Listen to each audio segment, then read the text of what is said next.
Shalom saudara-saudara yang terkasih dalam Tuhan Yesus Kristus. Selamat pagi. Renungan kita pada hari ini diambil dari Nehemia pasal yang pertama. Judul renungan kita pada hari ini adalah panggilan Tuhan. Saat merencanakan untuk melanjutkan studi, apakah yang Anda pertimbangkan untuk memilih atau tidak memilih bidang spesialisasi tertentu? Atau jika Anda sedang berburu dan ingin beralih pekerjaan, apa yang mendorong Anda memilih pekerjaan? Tempat kerja dan bidang usaha tertentu? Apakah penghasilan yang Anda kejar, minatkah, atau jabatan yang lebih tinggi, kekuasaan dan pengaruh lebih besar, kebebasan, popularitas, atau passion? Karena pekerjaan itu mudah dilakukan, atau daripada nganggur. Bersyukur kita hidup di era yang menyediakan banyak variasi pekerjaan. Jadi meskipun sulit mendapatkan pekerjaan yang sepenuhnya memenuhi keinginan, kita masih memiliki pilihan. Berbeda pada zaman Nehemia. Nehemia sebetulnya telah memiliki pekerjaan yang bergengsi dan sangat diidamkan, yakni sebagai juru minuman raja. Namun ia justru memilih melakukan pekerjaan yang tidak terpikirkan, bahkan tidak diinginkan karena besar resikonya. Membangun tembok Yerusalem sembari siap berperang melawan musuh, tanpa keahlian maupun pengalaman. Nehemia memimpin sambil bekerja. Satu tangan memikul dan mengangkut, satu tangan lain menggenggam pedang. Nehemia pasal yang 4 ayat 18. Penting kita bertanya ketika memilih bidang studi, meniti karir, ataupun membangun usaha. Adakah ini merupakan panggilan dari Tuhan? Ada kalanya Tuhan justru menghadapkan kita dengan kondisi yang penuh tantangan dan beresiko. Namun kehendak Tuhan haruslah kita terima dan lakukan dengan segenap hati. Tuhan niscaya terus menyertai hingga tugasnya kita tuntaskan. Pertanyaan terpenting ketika kita menempuh studi, meniti karir, atau membangun usaha adalah, apakah ini yang Tuhan ingin saya lakukan? Oke, mari kita lihat pembahasannya. Pembahasannya ini ya.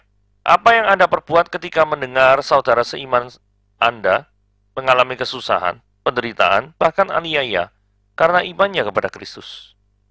What should we do? Apa yang harus kita lakukan? Mari kita membacanya, Nehemia pasal yang pertama, ayat 1 sampai yang ke-11 gitu ya. Riwayat Nehemia bin Hakalia pada bulan Kislew tahun ke-20, ketika aku ada di Puri Susan, datanglah Hanani, salah seorang daripada saudara-saudaraku, dengan beberapa orang dari Yehuda. Aku menanyakan mereka tentang orang-orang Yahudi yang terluput, yang terhindar dari penawaran, dan tentang Yerusalem. Kata mereka kepadaku, orang yang masih tinggal di daerah sana, yang terhindar dari penawanan, dan yang dalam kesukaran besar, dan dalam keadaan yang tercela. Jadi mereka ada dalam kesukaran besar dan dalam keadaan tercela. Tembok Yerusalem telah terbongkar dan pintu-pintu gerbangnya telah terbakar. Ketika aku dengar berita ini, duduklah aku menangis berkabung selama beberapa hari. Aku berpuasa dan berdoa kehadiran Allah semesta langit. Kataku, ya Tuhan Allah semesta langit, Allah yang maha besar dan dahsyat, yang berpegang pada perjanjian dan kasih setianya terhadap orang yang kasih kepadanya, yang tetap mengikuti perintah-perintahnya. Berilah telingamu dan bukalah matamu dan dengarlah doa hambamu yang sekarang ku panjatkan kehadiratmu siang dan malam bagi orang Israel, hamba-hambamu itu, dengan mengaku segala dosa yang kami orang Israel telah lakukan terhadapmu. Juga aku dan kaum keluargaku telah berbuat dosa. Kami telah sangat bersalah terhadapmu dan tidak mengikuti perintah-perintah, ketetapan-ketetapan, dan peraturan-peraturan yang telah kau perintahkan kepada Musa hambamu itu. Ingatlah akan firman yang kau pesan kepada Musa hambamu itu, yakni bila kamu berubah setia, kamu akan kucerai-beraikan di antara bangsa-bangsa. Tetapi bila kamu berbalik kepadaku dan tetap mengikuti perintah-perintahku, serta melakukannya, maka sekalipun orang-orang buanganmu ada di ujung langit, akan kukumpulkan mereka kembali dan kubawa ke tempat yang telah kau pilih untuk membuat namaku diam di sana. Bukankah mereka ini hamba-hambamu dan hambamu yang telah kau bebaskan dengan kekuatanmu yang besar dan dengan tanganmu yang kuat? Ya Tuhan, berilah telinga kepada doa hambamu ini dan kepada doa hamba-hambamu yang rela takut akan namamu, dan biarlah hambamu berhasil hari ini dan mendapatkan belas kasihan dari orang ini. Ketika itu aku ini juru minuman raja. Nah, keadaan Nehemia pada waktu menulis Nehemia yang pertama, ini adalah seperti ini ya. Nehemia adalah orang Yehuda dan pada saat itu dia ada di istana raja di Puri Susan di ayat yang pertama. Puri Susan ini berarti ada di Iran gitu ya, di Elam. Kalau dalam bahasa Alkitab itu Elam itu Iran modern. Ini ada di luar wilayah Kanaan dan ada di bawah kekuasaan Raja Kafir. Ya, Iran tadi ya. Untuk bisa mengetahui mengapa hal ini bisa terjadi, kita perlu melihat latar belakang sejarahnya terlebih dahulu. Israel masuk ke dalam pembuangan pada tahun 722 sebelum Masehi. Dan Yehuda menyusul masuk ke dalam pembuangan pada tahun 587 sebelum Masehi. Kembalinya mereka dari pembuangan, dari setelah mereka dibuang gitu ya. Kalau Israel itu ke Asyur, kalau Yehuda itu ke Babel. Grup 1 dipimpin oleh Serubabel kembali pada tahun 538 sebelum Masehi. Grup 2 dipimpin oleh Esra kembali pada tahun 458 sebelum Masehi. Sedangkan grup 3 dipimpin oleh Nehemia yang kembali pada tahun 444 sebelum Masehi. Nah, Nehemia yang pertama itu terjadi pada saat grup terakhir ini yang belum kembali. Jadi Nehemia masih hidup dalam pembuangan dan ia hidup di tengah-tengah orang-orang kafir. Nah, Nehemia ini di dalam ayat 11 bandingkan dengan Nehemia pasal yang kedua ayat 1. Ternyata Nehemia ini jabatannya adalah juru minuman raja. Ini sebelum dia kembali ke Yerusalem ya. Tugasnya adalah menyiapkan minuman untuk raja dan mencicipi minuman itu supaya raja tidak diracun orang. Jelas bahwa ia adalah orang yang dipercaya oleh raja dan jelas bahwa kedudukannya itu tinggi dan enak. Nehemia masih memikirkan Yerusalem dan orang-orang Yahudi di sana. Jadi walaupun kedudukannya enak, dia tetap memikirkan kedudukan orang-orang bangsanya ya. Di dalam ayat 2 disebutkan tentang orang-orang yang terluput. Nah, siapakah daripada orang-orang yang terluput yang dimaksud di alam ayat 2 tersebut? Ada dua pandangan tentang orang-orang ini. Mereka itu, pandangan yang pertama ngomong sama sekali tidak terkena pembuangan. Tapi ada yang bilang, mereka itu yang sudah kembali dari pembuangan dan luput dari penawanan selanjutnya. Nah, ini orang-orang yang terluput. Nah, saya lebih condong pada pandangan yang kedua karena dalam Esra pasal yang ke-9 ayat 13, istilah orang-orang yang terluput ini jelas menunjukkan pada orang yang kembali dari pembuangan. Bukan orang yang sama sekali terluput dari pembuangan. Itu ya. Nah, bagian B, 3 bagian B ya. Pemikiran Nehemia tentang Yerusalem dan orang-orang Yahudi yang terluput ini bukan hanya bersifat nasional, jiwa patriotisme, tetapi jelas bersifat rohani. Jadi dia memikirkan keadaan bangsa Israel atau Yahudi bukan sekedar karena mereka itu adalah orang-orang yang sebangsa dengan dia. Tetapi karena orang-orang itu adalah bangsa pilihan dan dia memikirkan Yerusalem. Bukan sekedar karena Yerusalem termasuk tanah airnya, tetapi karena bait Allah itu terletak di sana. Jadi bait Allah itu adalah sangat penting bagi orang Yahudi. Jadi kalau misalkan ada sesuatu yang mengancam keberadaan daripada bait Allah, maka semua orang Yahudi itu pasti akan khawatir dan pasti akan berusaha menjaganya dengan sebaik-baiknya. Nah, kesimpulan daripada fakta semuanya ini adalah, sekalipun Nehemia hidup di tengah-tengah orang kafir, tetapi kerohaniannya pun tetap terjaga dengan baik. Jadi dia hidup di Elam, di Iran modern sekarang ya. Hidup di tengah-tengah bangsa orang kafir, tapi dia tidak lupa untuk berdoa, berpuasa, dan selalu menanyakan kondisi daripada teman-teman yang ada di Yerusalem seperti apa. Kenapa kalau sudah ada orang-orang teman-teman di Yerusalem, ingat Nehemia itu memimpin golongan yang ketiga. Karena golongan pertama sudah dipimpin oleh Serubabel, golongan kedua sudah dipimpin oleh Esra. Ya. Nah sekarang, setelah mengetahui fakta ini, bagaimana penerapannya dalam kehidupan kita? Kalau saudara hidup di tengah-tengah orang kafir, apakah saudara tetap menjaga kerohanian saudara? Atau bahkan saudara ikut-ikutan jadi kafir? Ingat bahwa sebagai orang Kristen, saudara adalah terang dan garam dunia. Ingatlah Matius pasal yang ke-5 ayat 13-16. Dan saudara tidak bisa berfungsi sebagai terang dan garam dunia kalau saudara tidak menjaga kerohanian Anda baik-baik. Dan lebih-lebih lagi saudara tak bisa menjadi terang dan garam dunia kalau saudara ikut-ikutan jadi kafir. Atau ketularan segala dosa mereka seperti perzinahan, perselingkuhan, dusta, ketidakjujuran, merokok, pukul orang, KDRT, dan lain sebagainya. Jadi jangan sampai saudara malah ketularan. Saudara harus menularkan dan menjadi garam dan terang dunia. Ya, oke? Jadi kembali ke Nehemia. Jadi sekalipun Nehemia itu hidupnya enak ya, tapi kerohaniannya tetap hebat. Karena seringkali ada banyak orang yang ketika kehidupannya itu enak, kerohaniannya malah ditinggalkan. Dan yang luar biasanya lagi, dia tidak memikirkan dirinya sendiri. Dia memiliki kepedulian terhadap orang-orang Israel atau Yahudi yang tengah menderita yang ada di Yerusalem. Penerapannya bagaimana dengan saudara? Apakah hidup yang enak dan makmur menyebabkan saudara mengabaikan kerohanian? Mengabaikan orang Kristen yang lain itu menderita? Bahkan mungkin Anda mengabaikan keberadaan Allah sendiri. Nah, ini susah ya seperti ini. Oke. Sekarang kita lihat kabar buruk bagi Nehemia. Nah, kabar buruk ini ada dalam ayat 3 ya. Karena ayat 3 ini ketika dia menanyakan kepada Hanani, jawabannya Hanani itu ngomong gini lah, kondisi di Yerusalem piye gitu ya. Orang-orang di sana ada di dalam kesukaran besar dan dalam keadaan tercela. Nah, tidak begitu bagus kabarnya ya. Terus tembok Yerusalem terbongkar. Waduh. Nah, ini ada dua pandangan masalah tembok Yerusalem terbongkar. Jadi ada pandangan yang pertama ngomong gini ya, hal ini baru saja terjadi. Jadi terbongkarnya itu adalah masa antara Ezra dan Nehemia. Jadi Ezra sudah mendirikan tembok, tapi kemudian dihancurkan kembali. Nah, itu pandangan yang pertama. Pandangan yang kedua ngomong gini, ini terjadi pada zaman Nebukadnezar. Dan sejak saat itu tidak pernah dipulihkan. Jadi penafsiran Ezra 4 ayat 12, ini hanya merupakan fitnahan dari musuh-musuh Ezra. Nah, maksudnya apa? Maksudnya begini ya. Kita lihat Ezra pasal yang 4. Untuk latar belakangnya, kita lihat mundur satu ayat 11 dan 12. Mari kita baca.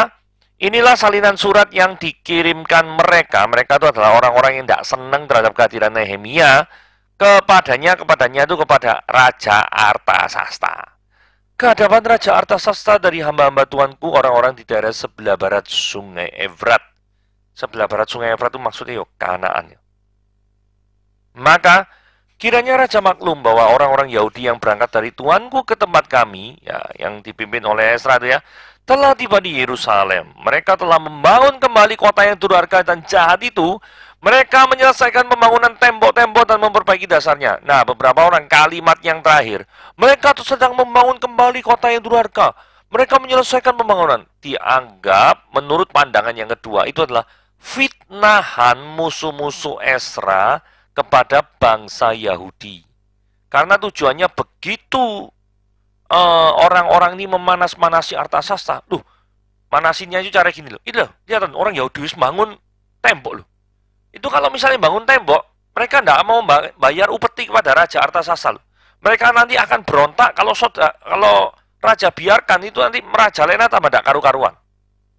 Ini adalah provokatif daripada orang-orang yang tidak senang ketika tembok Bait Allah, tembok Yerusalem itu dibangun kembali.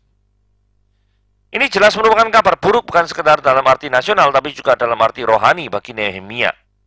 Ya, maksudnya dalam kesukaran besar tembok itu sangat buruk. Secara nasional iya, tapi dalam pengertian rohani juga iya. Karena apa? Karena Bait Allahnya tidak difungsikan sebagaimana mestinya. Padahal Bait Allah adalah lambang kehadiran Tuhan, Shekinah glory, kemuliaan Tuhan turun di atas umatnya. Sekarang mari kita lihat, perhatikan sikap dan reaksi Nehemia sebagai orang yang rohani, sebagai orang yang selalu memiliki persetujuan dengan Allah dan ketika menghadapi kabar buruk itu seperti apa. Nah, sikap Nehemia ketika menghadapi kesukaran seperti ini ya. Dia sedih, menangis, berkabung selama beberapa hari. Laki-laki ini bukan sekedar suatu kesedihan yang bersifat nasional, tapi bersifat rohani. Dari sini kita dapat mendapatkan orang Kristen tidak harus bersuka cita senantiasa dalam keadaan seperti itu. Ingat bahwa sekalipun dalam Filipi pasal 4 ayat 4 dikatakan, Paulus memerintahkan untuk sukacita senantiasa. Tetapi dalam Roma 12 ayat 15, dia juga berkata, menangislah dengan orang yang menangis. Ini penulis yang sama. Coba renungkan, bagaimana sikap saudara ketika mendengar kabar buruk secara rohani? Misalnya kalau ada gereja yang dimasuki atau dipenuhi dengan ajaran sesat, ada orang Kristen yang mundur imannya, ada gereja bagus pecah, atau gereja dibakar, atau gereja dilarang beribadah di daerah tertentu. Bagaimana ketika saudara mendengar kabar-kabar seperti itu? Saudara sedih, acuh tak acuh? atau bahkan tidak peduli atau senang. Sikap Nehemia ketika menghadapi kesukaran bagian kedua adalah Nehemia berdoa dan berpuasa. Nehemia datang kepada Allah terlebih dahulu, baru sesudah itu datang kepada raja. Ini penting ya urutannya ya. Datang kepada Allah terlebih dahulu, baru datang kepada raja. Kalau saudara mengalami problem, apakah saudara datang kepada Allah terlebih dahulu atau kepada manusia? Pada saat sakit, mana yang lebih dulu saudara datangi, berdoa atau pergi ke dokter? Pada saat butuh uang, mana yang lebih dahulu saudara lakukan? Berdoa atau pergi pada bos atau teman? Pada saat saudara mengalami problem dalam studi, mana yang lebih dulu Anda lakukan? Berdoa atau bertanya pada guru atau dosen atau teman saudara? Oke, mari kita lihat berikutnya. Sikap Nehemia dalam menghadapi kesukaran. Nehemia itu berdoa dengan tekun. Ayat 4a dikatakan, kesedihannya saja berlangsung beberapa hari. Ayat 6a dikatakan, dia berdoa siang dan malam. Ayat 11b, dia meminta diberkati pada waktu menghadap raja. Tapi doa yang mulai dinaikkan pada bulan Kislev di ayat pertama tadi yang kita baca, baru dijawab pada bulan Nisan di Nehemia pasal yang kedua ayat 1, yaitu bulan keempat setelah Kislev. Jelas bahwa dia berdoa dengan tekun sampai 4 bulan. Seseorang mengatakan, there are times when asking and receiving some automatically and easily. But we have all experienced occasion when that does not happen. It takes effort and determination, even blood, sweat, and tears for things to change. Ada saat-saat di mana meminta dan menerima itu terjadi secara otomatis dan mudah-mudah saja. Gak ada jarak waktu, gak ada delay-delay. Tapi kita semua pernah mengalami ada saat di mana jarak antara meminta dan menerima itu begitu jauh. Itu yang membutuhkan usaha, kebulatan tekad, bahkan darah, keringat, air mata, supaya hal-hal itu bisa berubah. Hal ini mengajar kita untuk terus berdoa dengan tekun kalau doa kita rasanya tidak dijawab oleh Allah. Penerapannya, kalau saudara berdoa dan apa yang saudara doa tidak kunjung terkabul, maukah saudara terus-menerus berdoa dengan tekun? Ingatlah bahwa Allah tidak menjawab belum tentu berarti bahwa Allah tidak mendengar. Bandingkan Matius pasal yang ke-15 ayat 21 sampai ke 28. Nah, kalau kita perhatikan baik-baik, sebenarnya apa sih yang didoakan Nehemia? Dia memuji Tuhan atas kebesarannya dan kesetiaannya. Dia tidak mengarahkan matanya pada besarnya problem, tapi kepada besarnya Allah, kuasa dan kesetiaannya. Nehemia itu terus-menerus mengarahkan mata pada hebatnya problem. Terus-menerus mengarahkan mata pada hebatnya problem akan makin melemahkan iman kita. Ini yang tidak dilakukan oleh Nehemia. Sebaliknya, mengarahkan mata pada kesetiaan dan kuasa Allah menguatkan iman. Ini yang Nehemia lakukan. Jadi, mana yang Anda pilih untuk saudara lakukan? Nehemia mengakui dosanya di ayat 6b dan sampai ayat 7. Baik dosa Israel maupun dosanya sendiri dan dosa keluarganya. Jadi dia bukan menyalahkan Allah ketika situasi buruk terjadi. Dia juga bukan hanya menyalahkan orang-orang lain, mencari kambing hitam, tapi dia menganggap dirinya sendiri dan keluarganya itu ikut berdosa. Jadi pengakuan dosa adalah suatu hal yang amat penting karena dosa menghalangi doa-doa kita. Dosa itu menghalangi doa-doa kita. Dalam Yesaya pasal 59 ayat 1 sampai 2 ya. Nah, ini yang mengingatkan Tuhan akan janjinya dan dia meminta berdasarkan janji Tuhan. Janji Tuhan yang dia maksudkan itu adalah ada banyak bagian di kitab suci seperti dalam Imamat 26 ayat 27 sampai 45 dan Ulangan 30 ayat 1 sampai 5. Nehemia melihat bahwa janji Tuhan atau lebih tepat ancaman Tuhan dalam ayat 8 sudah terjadi. Dan ia yakin bahwa janji Tuhan dalam ayat 9 pasti juga akan terjadi. Oke, sekarang kita lihat ya. Saudara perhatikan baik-baik ayat 8. Ingatlah akan firman yang kau pesan kepada Musa hambamu ini. yakni bila kamu berubah setia, kamu akan kucerai beraikan di antara bangsa-bangsa. Ini yang dimaksud. Ayat 8 sudah terjadi. Buktinya mereka bangsa Israel sudah dicerai beraikan ke pembuangan. Israel utara ke Asyur, Israel selatan ke Babel. Terus kemudian kalau misalkan ayat 8 ini sudah sepasti itu, maka hal yang sama juga terjadi pada ayat 9, bukan? Tetapi bila kamu berbalik kepadaku dan tetap mengikuti perintah-perintahku, serta melakukannya, maka sekalipun orang-orang buanganmu ada di ujung langit, tersebar di mana-mana maksudnya, Akan kukumpulkan mereka kembali dan kubawa ke tempat yang telah kupilih untuk membuat namaku diam di sana.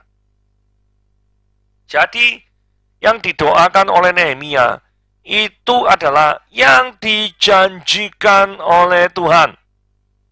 Ingat ya, yang didoakan oleh Nehemia itu adalah yang sudah dijanjikan oleh Tuhan. Oke? Jadi ini penting sekali. Di dalam doa kita boleh meminta apapun yang Tuhan tidak janjikan. Boleh-boleh saja, tetapi ini belum tentu terkabulkan. Tapi kalau kita meminta sesuatu yang memang sudah janjikan seperti di ayat 9, maka itu pasti akan dikabulkan Tuhan. Dan ini juga ada permohonannya, ada dalam ayat 11b. Dia menyebut Raja Artasasta itu dengan sebutan orang ini. Ini sebutan yang merendahkan, tapi dia tidak melakukan ini bukan karena dia tidak menghormati raja, tetapi karena dia membandingkan raja itu dengan Allah yang besar. Kalau raja dibandingkan dengan Allah yang besar, maka pasti jauh lebih besar Allah yang besar. Dia percaya bahwa hati raja ada di tangan Tuhan. Amsal 21 ayat 1. Dan karena itu segala sesuatu bukanlah tergantung pada raja, tapi segala sesuatu bergantung kepada Tuhan. Ini penting ya. Nehemia itu mau menyediakan dirinya untuk dipakai oleh Tuhan. Ini benar-benar luar biasa. Padahal jelas Nehemia itu posisinya kehidupannya enak. Tadi yang sudah dibahas. Tapi Nehemia itu tidak cuma sedih. Nehemia tidak cuma berdoa. Tetapi yang ketiga nih yang penting. Nehemia menyediakan dirinya untuk dipakai Tuhan dan dia rela berkorban. Seorang mengatakan, it is a worthless sympathy which only prays when it has a power to help. That which is real will move the hands as well as the feelings and the lips.